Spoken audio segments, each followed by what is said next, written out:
السلام عليكم ورحمة الله وبركاته. أهلا بكم في قناة الآية كروشيه. معاكم آية إبراهيم. النهاردة إن شاء الله هننفذ مع بعض شنطة للأطفال عليها وش كيتي، وهستخدم في الفيديو ده خيط إليت ديفا، وهسيب لكم كل المعلومات بتاعته في صندوق الوصف. وكمان هستخدم إبرة مقاس 3 مليمتر. انت تقدري تستخدمي أي خيوط متوفرة عندك، وتقدري تبدأي أو تعمليها أكبر أو أصغر، وهنعرف ازاي ده في الفيديو إن شاء الله. تابعوني ويلا نبدأ.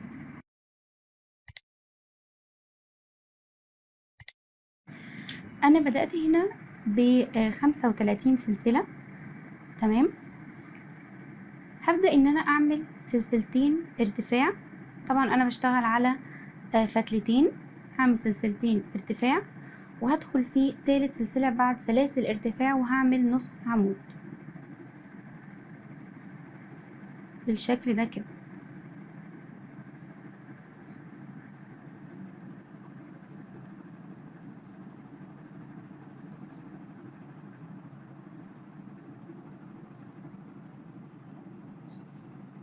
تمام.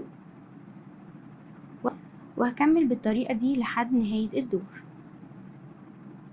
ووصلت لنهاية الدور واتبقى عندي اخر سلسلة، وهعمل فيها 3 غرز نص عمود مش غرزة واحدة، عشان الشغل يبدأ يلف معايا بالشكل ده.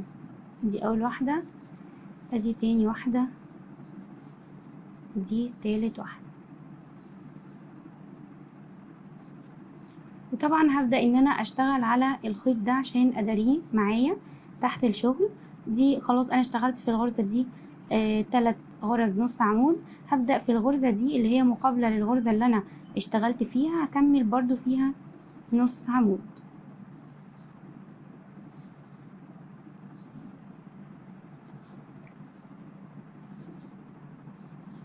بالشكل ده كده.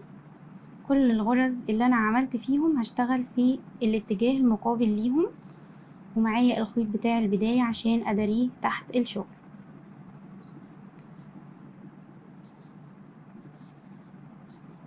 بالشكل ده كده.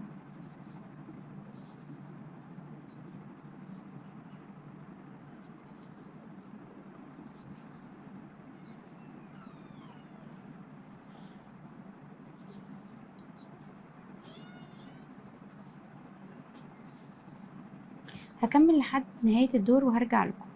وصلت معاكم لاخر غرزة في الدور اللي هي دي. تمام. انا كنت عملت فيها قبل كده اللي هي بداية الدور ده، عملت فيها اول غرزة نص عمود، فانا هنا هعمل فيها غرزتين بس نص عمود، عشان 2 هنا و1 يبقوا 3، يبقى نفس العدد بتاع الجزء اللي انا عملته هنا 3 غرز نص عمود. تمام. وهبدأ ان انا ادخل في اول غرزة هتقابلني. انا طبعا مش هقفل بمنزلقة. تمام. وهعمل فيها اول غرزة نص عمود وهعلمها، لان دي هتبقى بداية الدور عندي. تمام بالشكل ده كده. نشتغل بشكل حلزوني، فلازم نعلم اول الدور بتاعنا. وهكمل بالشكل ده لحد نهاية الدور.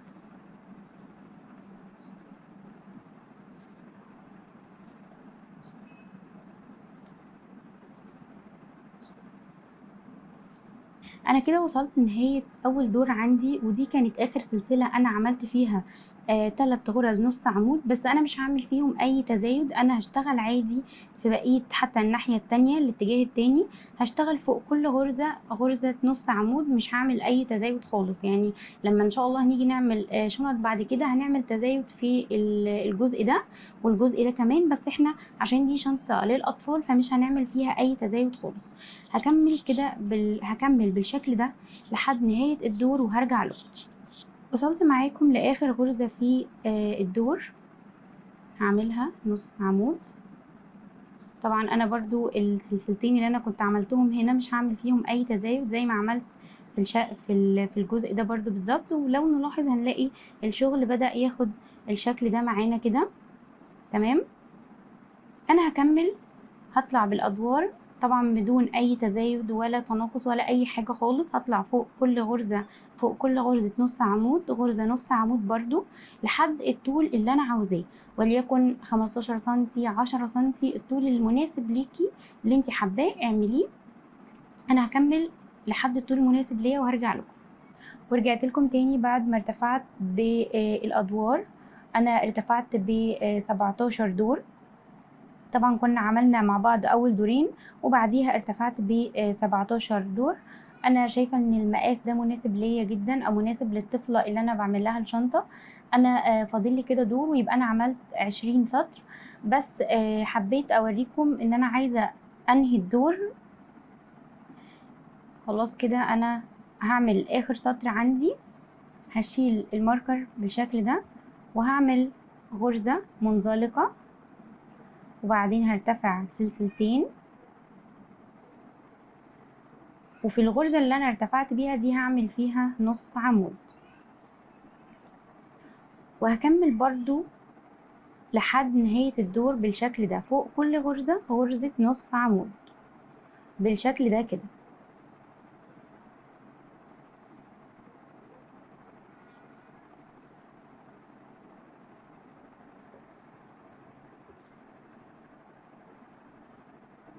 وصلت معاكم لنهاية الدور وهعمل اخر غرزة عندي، وبعد كده هقص الخيط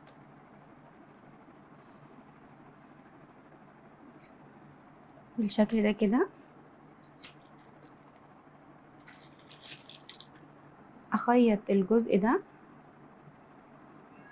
لما اخيطه نسحب الخيط بالشكل ده كده، وبعدين هدخل الخيط في ابرة التنظيف بتاعتي. تمام. وهبدأ ان انا اقفل الدور بتاعي بالشكل ده. هدخل تحت الحلقتين، هدخل الابرة بتاعتي تحت الحلقتين بالشكل ده كده، هسحبها كده وبعدين هدخل تحت الحلقة دي بالشكل ده.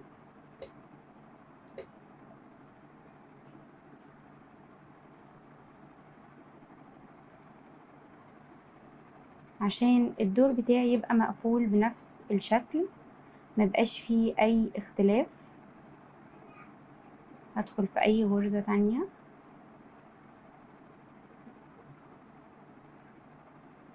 عشان اثبت بالشكل ده كده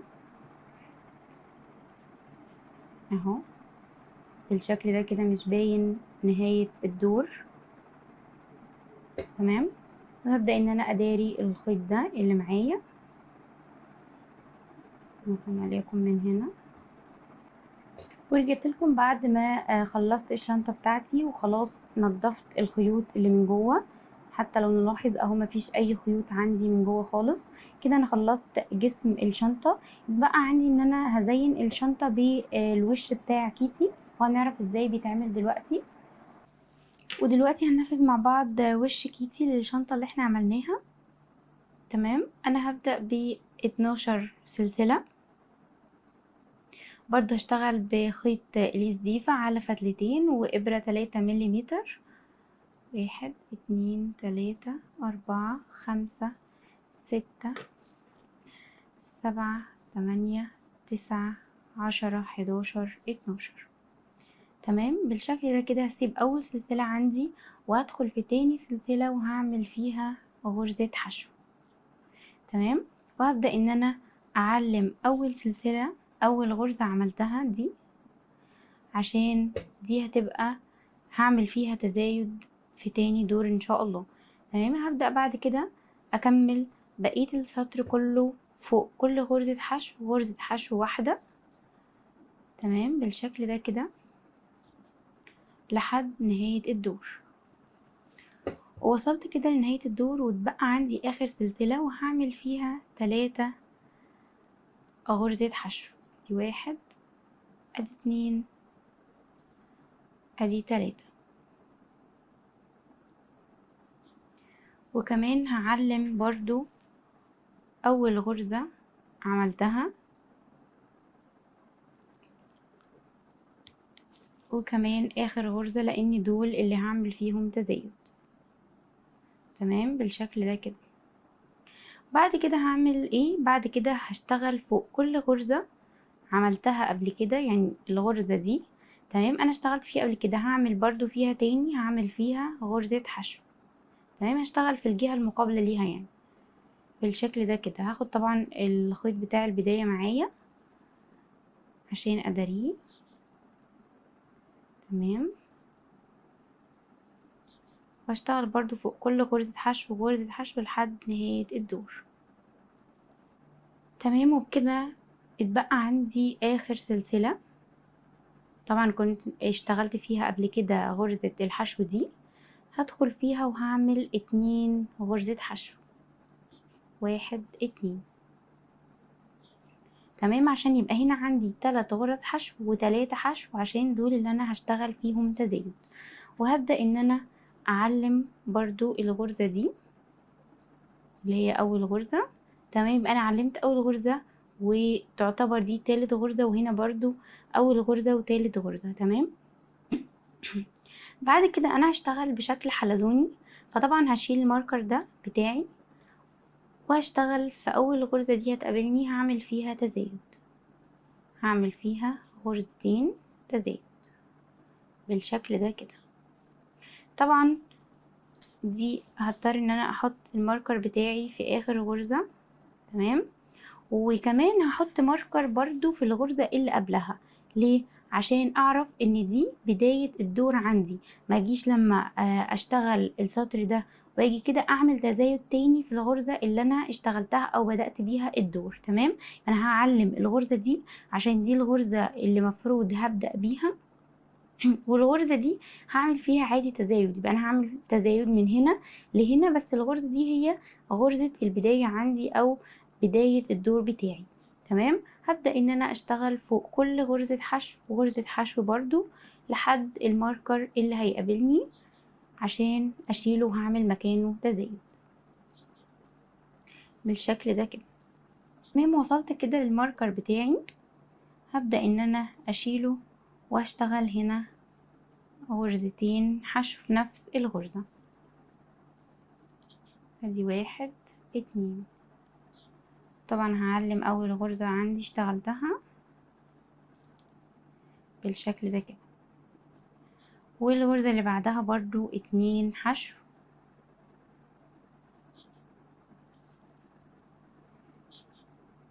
واللي بعدها برضو 2 حشو.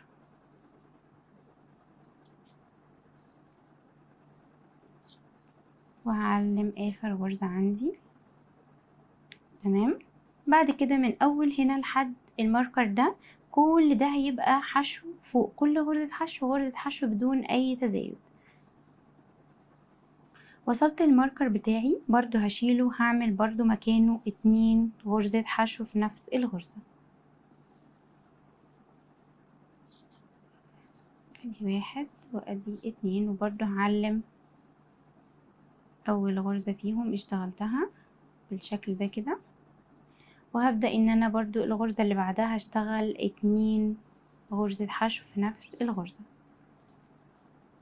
تمام طبعا دي بقى بداية الدور عندي، لو انا ما كنتش علمتها من البداية ممكن كنت اتلخبط فيها واعمل فيها تزايد تاني، وهي دي اصلا بداية الدور عندي. تمام هبدأ ان انا اشيلها وبرضو هعمل فيها تزايد، فده بداية الدور بتاعي هعمل فيه تزايد، وبرضو هعلم اول غرزة كده بالشكل ده عشان ما اتلخبطش فيها واعملها مرة تانية وانا بكمل بقية الدور. تمام عملت 2 غرزة حشو في نفس الغرزة، يعني عملت تزايد. بعد كده هعمل حشو عادي، هنكمل بقى الدور ده واحدة تزايد وواحدة حشو عادي بالشكل ده. تمام هكمل بقية السطر ده لحد الماركر هنا هكمله حشو عادي خالص فوق كل غرزة غرزة بالشكل ده كده. تمام وصلت كده برضو للماركر بتاعي، هبدأ ان انا اشيله وهعمل مكانه تزايد.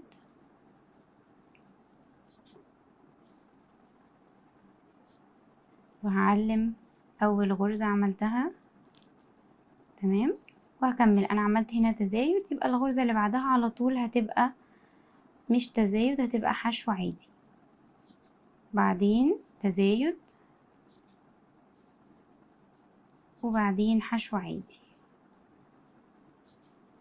بعدين تزايد،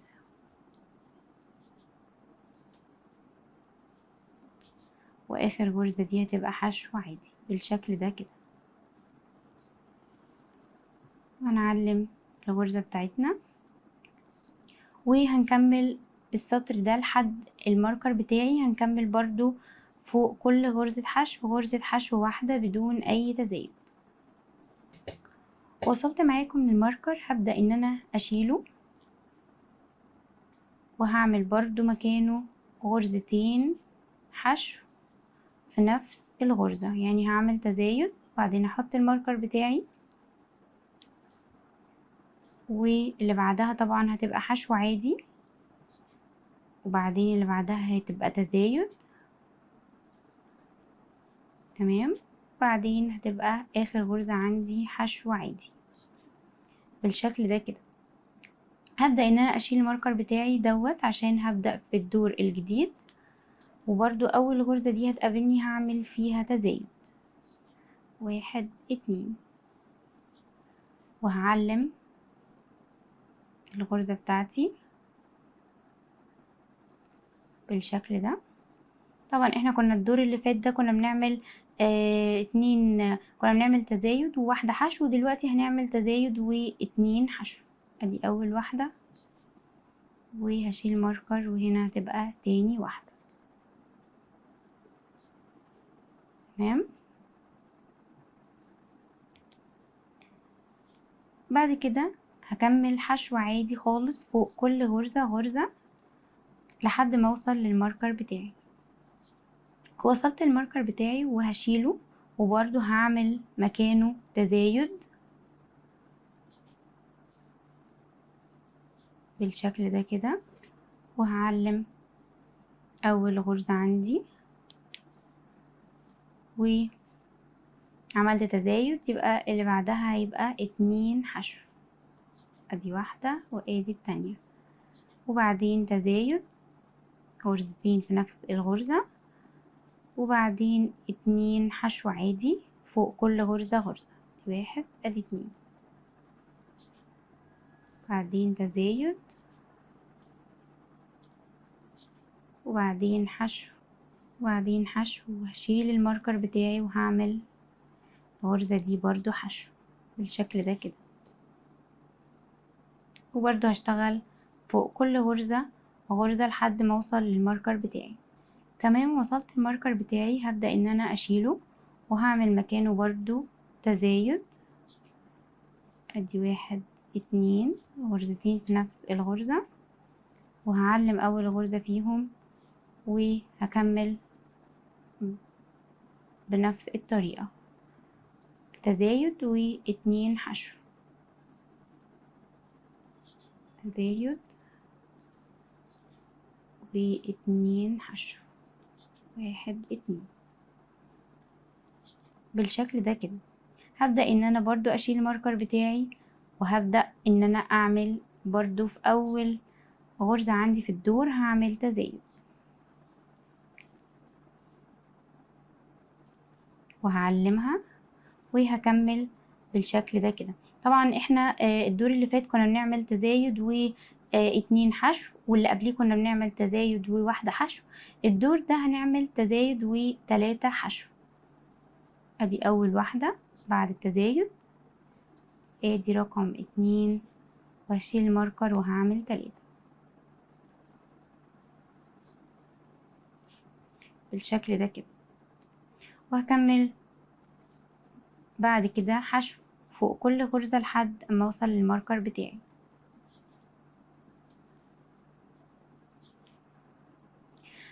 وصلت معاكم الماركر بتاعي وهبدأ ان انا اشيله، وبرضو هبدأ ان انا اعمل تزايد 3 حشو، تزايد 3 حشو لحد اما اوصل للماركر ده.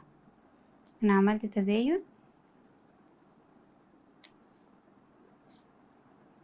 تمام، هبدأ ان انا اعمل 3 حشو، ادي اول واحدة 2 3 وبعدين تزايد و3 حشو لحد اما اوصل للماركر بتاعي.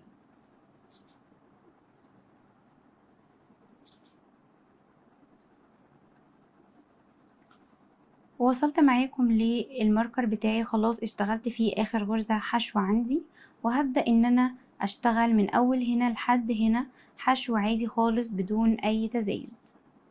فوق كل غرزة حشو غرزة حشو واحدة.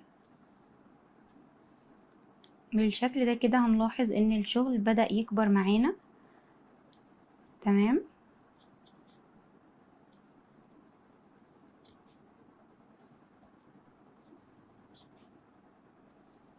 وصلت للماركر بتاعي، هبدأ ان انا اشيله وهشتغل مكانه غرزتين في نفس الغرزة، يعني هعمل تزايد وبعدين هعلم الغرزة بتاعتي، وهبدأ ان انا اشتغل بعديه 3 حشو فوق كل غرزة غرزة واحدة بس.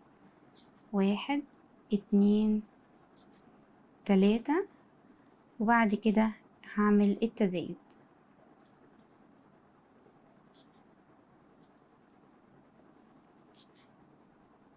1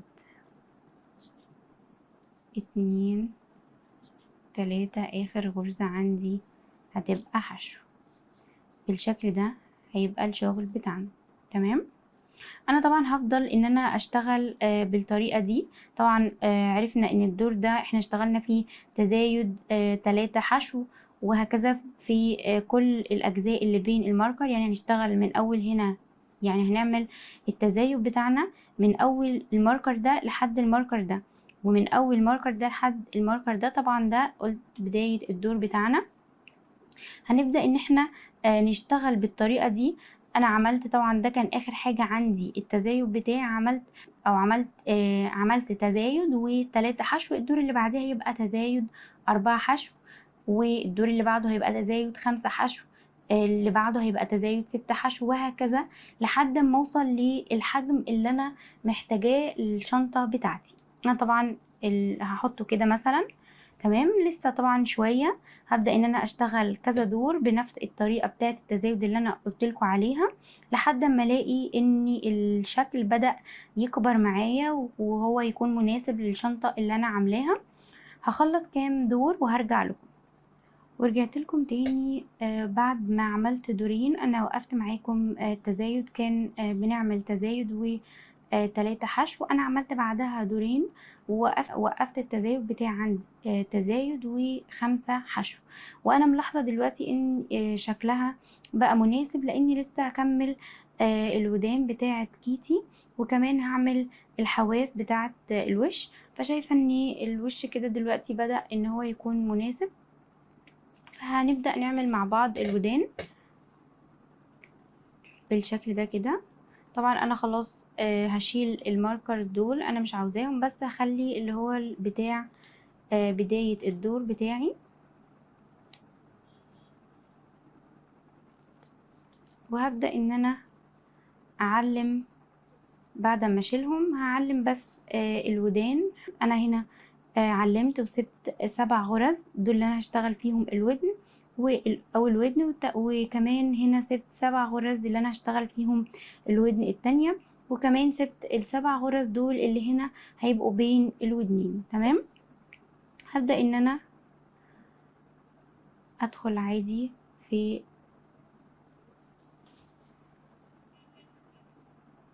الغرزة الجاية دي. هشيل الماركر خلاص بتاعي، وهبدأ ان انا اعمل منزلقة.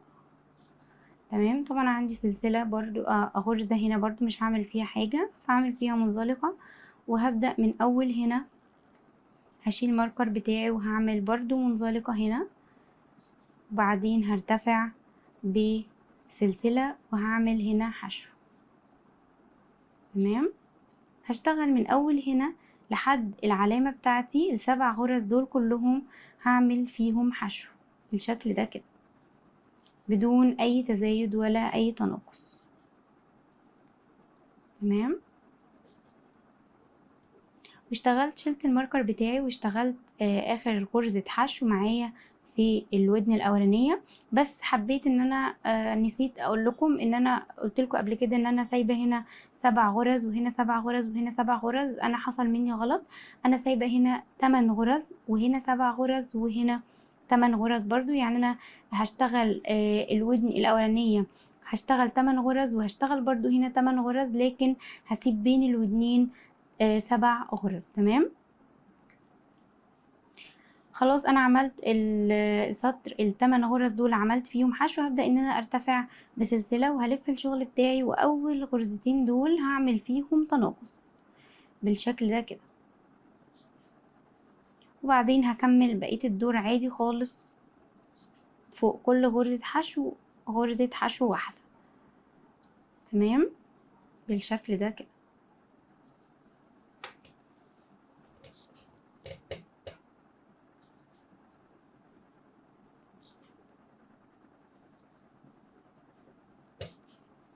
بعد كده هرتفع سلسلة وهبدأ ألف الشغل بتاعي، وبرضو هعمل تناقص في أول غرزتين. دخلت أول غرزة وسحبت خيط، وتاني غرزة وهسحب خيط برضو، وبعدين هطلع من الخيوط اللي معايا على الإبرة. تمام. برضو هشتغل فوق كل غرزة غرزة لحد نهاية السطر بتاعي بالشكل ده كده.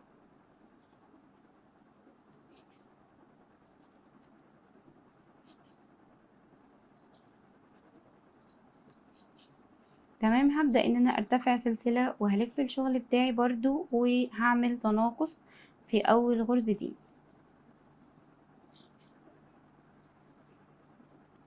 وهكمل بقية الغرز حشو عادي خالص بالشكل ده كده. برضو هعمل سلسلة وهلف الشغل بتاعي، وهشتغل في اول 2 هشتغل فيهم تناقص بالشكل ده كده، وبقية الدور هيبقى حشو عادي.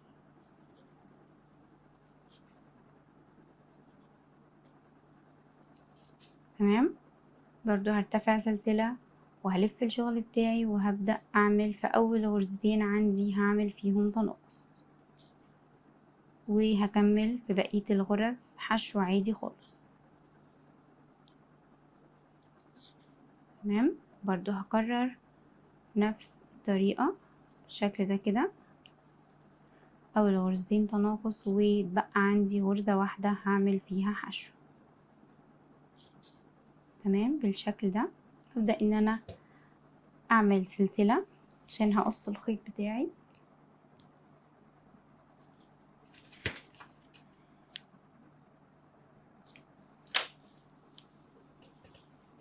بالشكل ده كده، وهبدأ ان انا اوصل الخيط بتاعي، وهعمل الودن التانية في ال8 غرز دول. تمام. وسايبة بين الودنين 7 غرز بس، هعملهم وهرجع لكم. ورجعت لكم تاني بعد ما خلصت الودن التانية وبقت معايا بالشكل ده. انا دلوقتي هبدأ ان انا اعمل سطر من غرزة الحشو، عشان طبعا الشكل ده طبعا يبقى بطريقة افضل. فهبدأ ان انا مثلا ادخل من هنا كده واسحب خيط. تمام.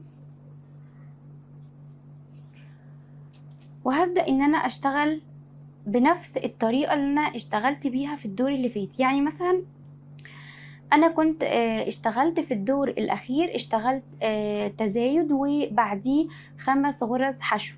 ففي الدور ده انا هبدأ ان انا هشتغل تزايد و6 غرز حشو، عشان الشغل ما يبدأش يتقوس معايا. لو انا اشتغلت في كل غرزة حشو غرزة حشو واحدة، هلاقي ان الشغل بدأ يتعوج معايا بالشكل ده، وانا عايزة اخليه يبقى مفرود. فهضطر ان انا اشتغل حشو، قصدي هشتغل تزايد وبعدين 6 غرز حشو مش 5. لو انتي مثلا وقفتي تزايد عند تزايد و3 غرز حشو، يبقى انتي الدور اللي بعد كده اللي هو هتعمليه في الاخر هيبقى تزايد واربع غرز حشو وهكذا. لو انت وقفتي تزايد عايزه الشكل يبقى اكبر معاكي، ووقفتي تزايد مثلا عند تزايد وسبع غرز حشو او 8 غرز حشو، الدور اللي بعديه هيبقى مثلا تزايد وتسع غرز حشو. اتمنى ان الفكره تكون وصلتكم. فانا هبدا دلوقتي هرتفع بسلسله، تمام، وهشتغل تزايد في اول غرزه عندي، 1 2، تمام. شيلي بس عشان يبقى الشكل واضح قدامكم. وبعد كده هشتغل 6 غرز حشو، 1 2 3 4 5 6، وبعدين تزايد.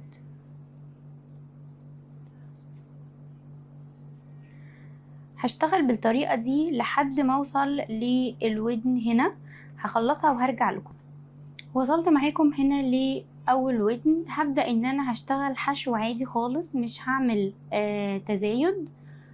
هشتغل عادي في الفراغات مثلا دي، هبدأ ان انا ابني دور من غرزة الحشو بالشكل ده كده،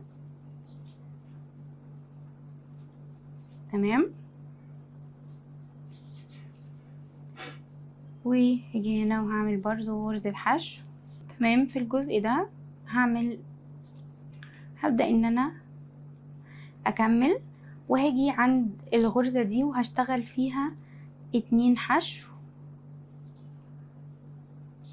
بالشكل ده كده، وهكمل عادي خالص. هشتغل طبعا على الخيط ده عشان اداريه معايا وانا ماشية،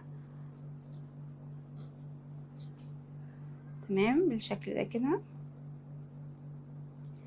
وهكمل عادي خالص بنفس الطريقة، وبرده هنا هكمل حشو عادي، وهنا هشتغل غرزتين حشو عشان تدي معايا المنظر ده كده، تمام. هكمل وهوصل لحد هنا وهرجع.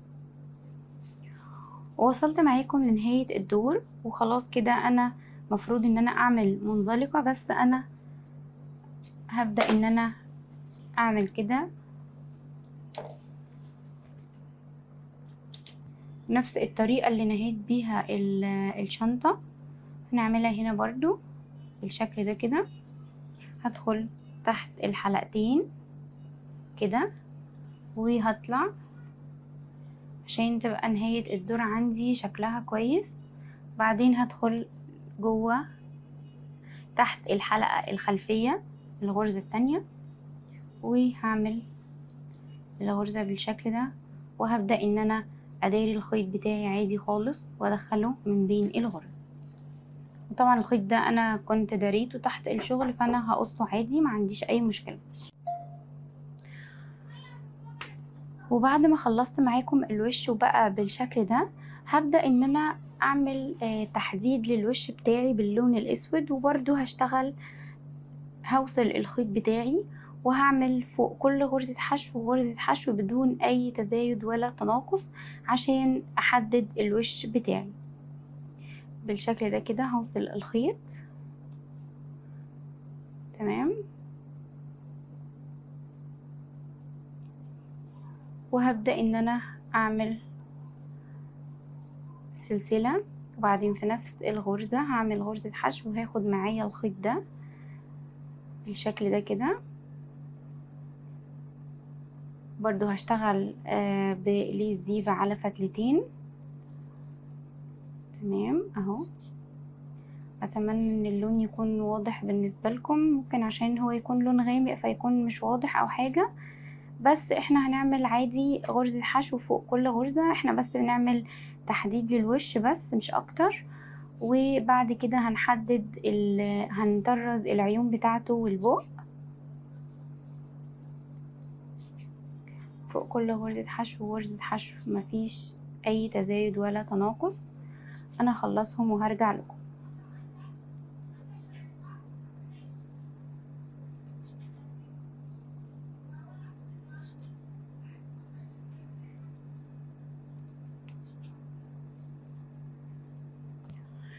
ورجعت لكم تاني بعد ما خلصت التحديد بتاع الوش بتاع كيتي، وبقت معايا بالشكل ده.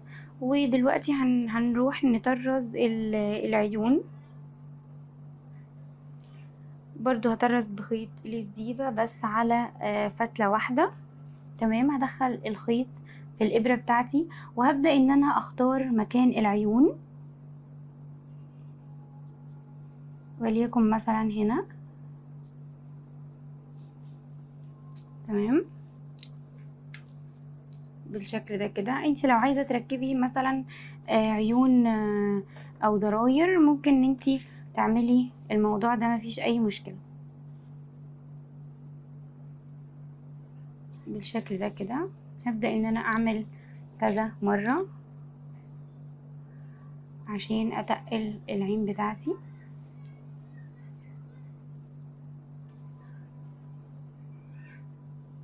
هدخل تاني برضو كده واخرج من نفس المكان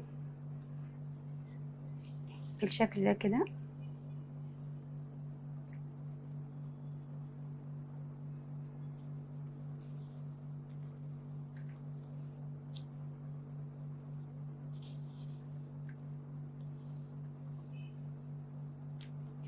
وهكرر نفس اللي عملته، هكرره في العين دي برضو، نفس العدد بتاع الخيط اللي انا دخلته وخرجت بيه، نفس عدد اللفات هكرره برضو في العين التانية.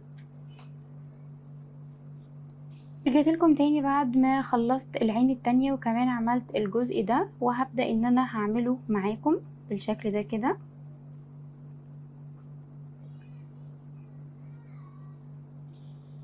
هدخل جوه الغرزة بتاعتي وبعدين هخرج من هنا مثلا. تمام، بالشكل ده، وهكررها مرة تانية برضو. يعني احاول ان انا اخليهم متساويين لحد كبير يعني. تمام، بالشكل ده كده.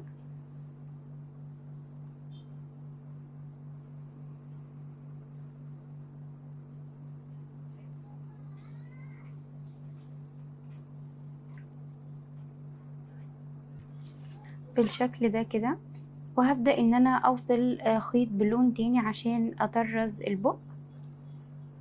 بس قبل كده، قبل ما اعمل كده، هبدأ ان انا اداري الخيط ده او اثبته كويس. طبعا الجزء ده مش هيبان خالص لان هو هخيطه على الشنطة بالشكل ده، فمش هيبان ابدا. تمام، فهبدأ ان انا اداري الخيط ده واثبته كويس عشان ما يتفكش مني لاي سبب.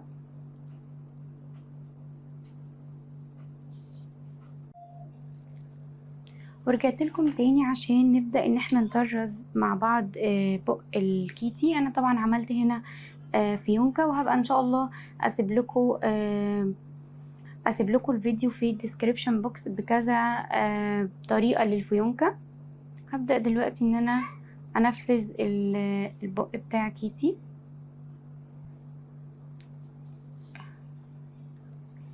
بالشكل ده كده.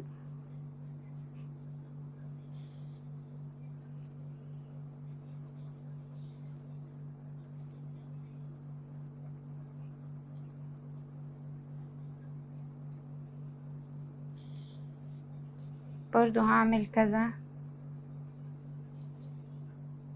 كذا مرة عشان يبقى تقيل معايا.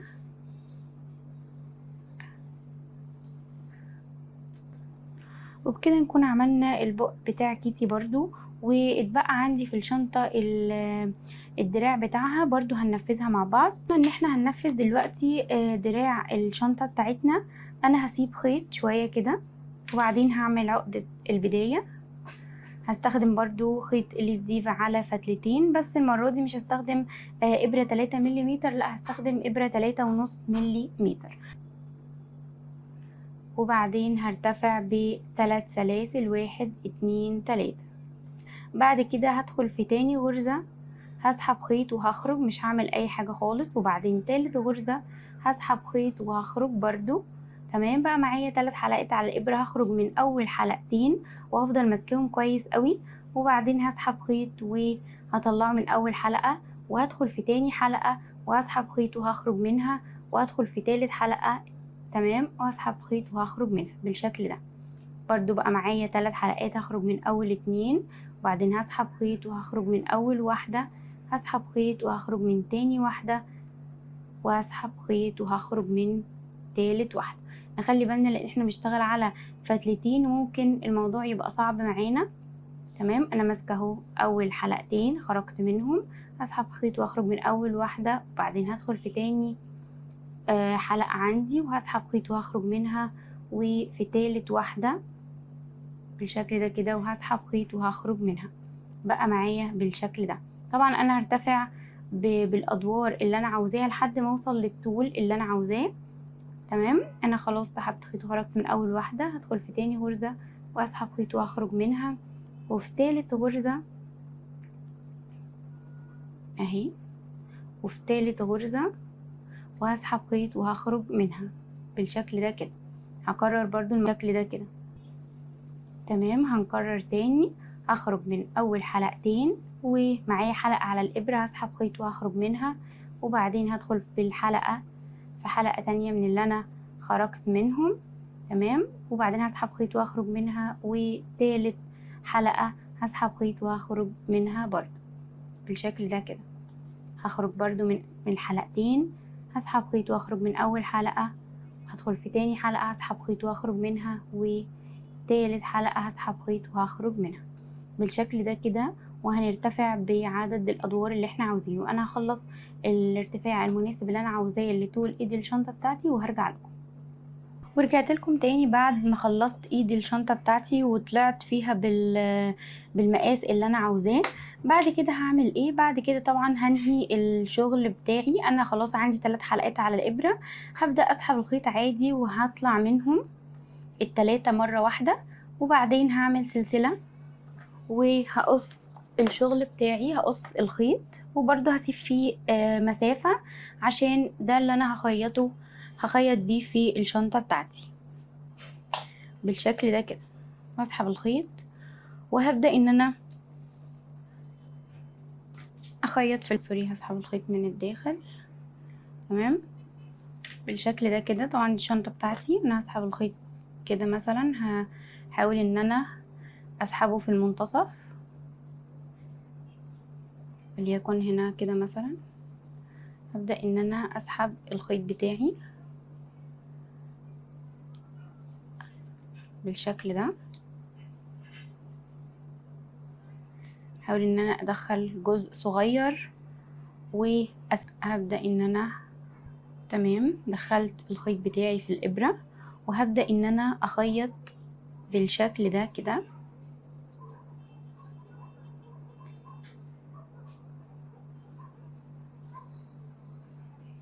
تمام اهي بالشكل ده كده.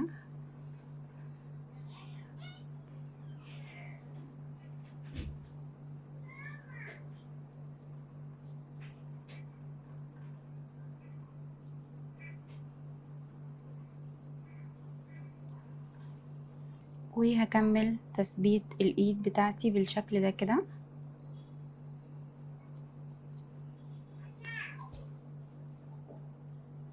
تمام، وبرده هعمل نفس اللي عملته في الجزء ده هعمله في الناحية التانية، وهثبت بقية الايد في الجزء.